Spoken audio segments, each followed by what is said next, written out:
Pakistan Israel को चुनौती दे रहा है। ऐसी चुनौती जिससे दुनिया के सामने पाकिस्तान का ग्लोबल मजाक बनना बिल्कुल तय है। पूरी कहानी समझने के लिए पहले आप इस तस्वीर को देखिए। यह है पाकिस्तान के वजीर आजम शहबाज शरीफ, जिन्हें दुनिया कटोरा शरीफ के नाम से जानती है। इजराइल और कतर के बीच जो तनाव शुरू हुआ, मजहबी मुनीर की गाइडलाइन लेकर एक बार फिर कटोरा शरीफ ने चंदा मांगने के लिए फ्लाइट पकड़ ली। ये वही तस्वीर है जहां मुलाकात हो रही है और इस बार चंदा शरीफ पहुंच गए कतर और मजहब की दुहाई देकर कतर को अपना समर्थन दे रहे हैं। इतना ही नहीं, इजराइल को चैलेंज भी कर दे रहे हैं और इसी बहाने अपना चंदा वाला एजेंडा भी वो चला ही ले रहे हैं। तो ये तस्वीर आप देख रहे हैं जहां पे फिर कटोरा शरीफ पहुंचे, इस बार अपने साथ अपने दो सहयोगी विदेश मंत्री और रक्षा मंत्री और ऐसे ऐसे चेहरे जो आपको याद होगा ऑपरेशन सिंदूर के दौरान कैसी कैसी बातें करते थे, वैसे चेहरे पहुंचे हैं। और ये पहली बार नहीं है जब पाकिस्तान ने दूसरे देश की आपदा में अवसर ना देखा हो। ये तस्वीरें सऊदी अरब की हैं। पाकिस्तान को हर देश ने आर्थिक मदद देने से इनकार कर दिया था और कटोरा शरीफ सऊदी के सामने मदद के लिए गिड़गिड़ा रहे थे, लेकिन सऊदी ने पाकिस्तान को मदद देने से साफ इनकार कर दिया था। और अब इसी सिलसिले को आगे बढ़ाते हुए शहबाज शरीफ जा पहुंचे हैं दोहा, लेकिन यहां भी उन्हें खाली हाथ ही लौटना पड़ा। एजेंडा चला नहीं, हवाई जहाज से आने जाने और सूट बूट का खर्चा अलग हुआ। और जब कटोरा शरीफ खाली हाथ लौटे तो उनके सहयोगी ने नया मजहबी दांव खेल दिया। बाढ़ को वरदान बताने वाले ख्वाजा आसिफ ने इजराइल को ही चुनौती दे डाली।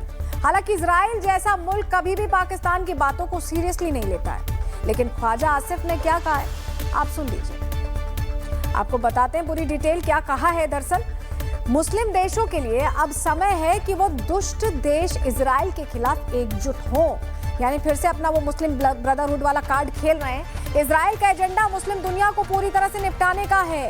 इजराइल चाहता है कि उनकी जो भी आर्थिक ताकत है इसे बेअसर किया जाए। ये सोचना कि इजराइल के प्रति नरम रुख अपनाने से वो सुरक्षित रहेंगे भूलता है। दरअसल गल्फ के कुछ देश जैसे यूएई, सऊदी अरब, ओमान इजराइल के साथ मैत्रीपूर्ण संबंध रखना चाहते हैं। तो ख्वाजा आसिफ बड़ी बड़ी बातें करने वाले ख्वाजा आसिफ फिर से बड़ी बड़ी बातें कर रहे हैं। ख्वाजा आसिफ की बातों से तो यही लग रहा है कि उन्होंने पाकिस्तान के लिए बड़ी मुसीबत मोल ले ली है। लेकिन पाकिस्तान करे भी तो क्या करे, खाली खजाने में चिल्लर भरने के लिए उसके पास इससे अच्छा कोई मौका भी तो नहीं है।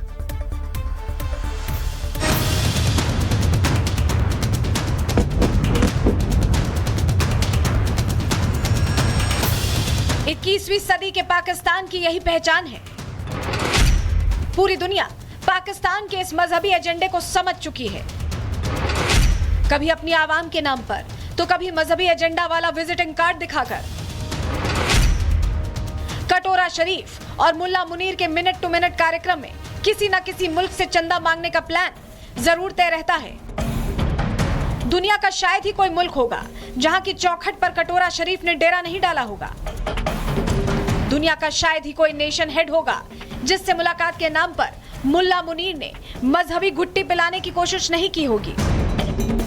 और इस घुट्टी के बदले मांगी जाती है कीमत अपना खजाना भरने की कीमत, जो हर रोज पाकिस्तान की बर्बादी का नया चैप्टर लिख रही है।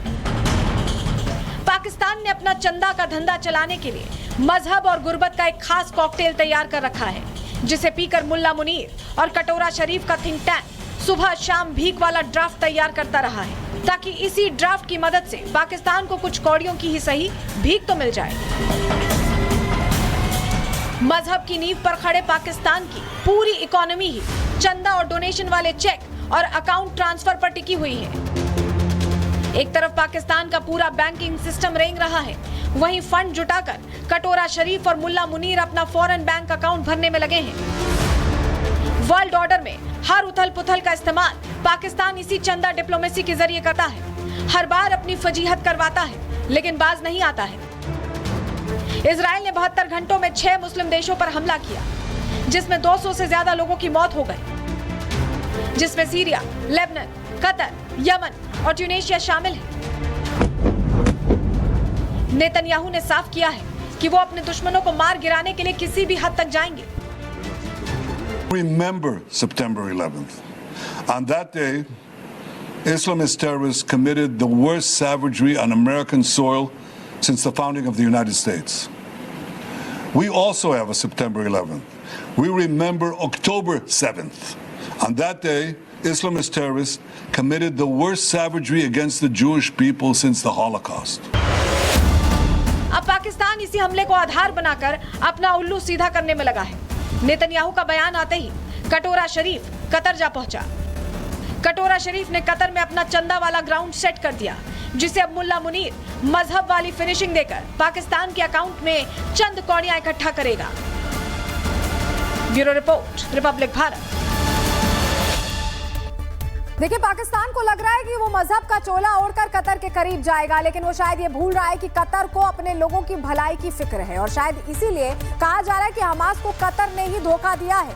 दरअसल कतर मीडिएटर का काम कर रहा था और इसीलिए इस हमले पर सवाल उठ रहे हैं। कतर पर इजराइल ने हमला किया, कहा गया कि हमास के आतंकी यहाँ छिपे थे। कतर ने इसकी निंदा भी की, लेकिन सवाल ये है कि क्या इसमें कतर का हाथ था? कतर को लेकर आखिर सवाल क्या उठ रहे हैं? दरअसल विदेशी मीडिया में दावा है कि कतर ने ही हमास को लेकर जानकारी इजराइल को दी है। जानकारी ग्राफिक्स के जरिए देते हैं। पहली थ्योरी क्या है, जिसमें कहा गया है कि हमास कतर के लिए सरदर्द बनता जा रहा है। दूसरी थ्योरी है कि इजराइल का हमला कतर की मंजूरी के बाद ही किया गया है। तीसरी थ्योरी क्या कहती है, ये भी जान लीजिए। कतर की शांत प्रतिक्रिया जो आई है उस पर, क्योंकि हमले के बाद कतर के नेतृत्व ने ना तो कोई घबराहट दिखाई और ना ही कोई आपात बैठक बुलाई, तो ऐसे में लगता है कि ये जानकारी में हुआ है कतर की। इजराइल को लेकर कतर ने कैसे सीधी और डिप्लोमेटिक प्रतिक्रिया दी है, वो भी देख लीजिए। Only serve to increase tensions and undermine the Qatari efforts to stabilize the situation. We're guided by our common responsibility to strengthen security in the region, and so the Council reiterates its condemnation of the cowardly attack by Israel that took place on the 9th of September, and which was a serious attack against Qatar's sovereignty and a violation of the UN Charter.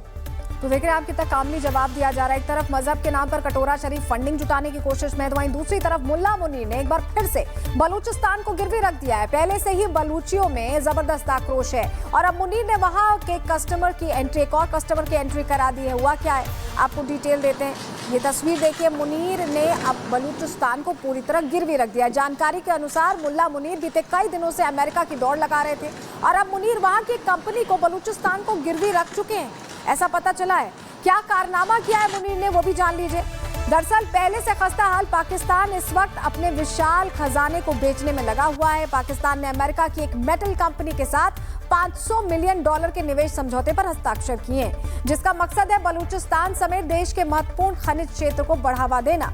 चीन को लेकर पहले से बलूचिस्तान के लोग विरोध कर रहे हैं और अब अमेरिका के बलूचिस्तान में एंट्री को लेकर बलूचों में जबरदस्त आक्रोश देखा जा रहा है, बहुत नाराजगी है। अब अगर आपको पाकिस्तान में चंदे का ये पूरा धंधा समझना है तो बलूचों की तरफ से की जा रही इस कार्टून को, जारी किया गया कार्टून देख लीजिए। ये तस्वीर भी हम आपको दिखाते हैं, ये देखिए, ये कार्टून हम आपको दिखा रहे हैं जहां पाकिस्तान सरकार आवाम की मदद के नाम पर दुनिया भर से पैसे लेती है। वो पैसा असीम मुनीर के खाते में ट्रांसफर होता है, ये देखिए, जिसे मुनीर बिना वक्त गवाए दहशतगर्दों को दे देते हैं। ये देखिए पूरी सीरीज देखिए, FATF पैसा दे रही है शहबाज शरीफ को, शहबाज शरीफ उसे पीछे से आसिम मुनीर को दे रहे हैं, आसिम मुनीर दहशतगर्दों को दे रहे हैं। ये पूरी सीरीज है, ये पूरी चेन है। मुंबई एयरपोर्ट पर आपको बताएं, इस बीच एक बड़ी जानकारी मिल रही है, उसका रुख करते हैं।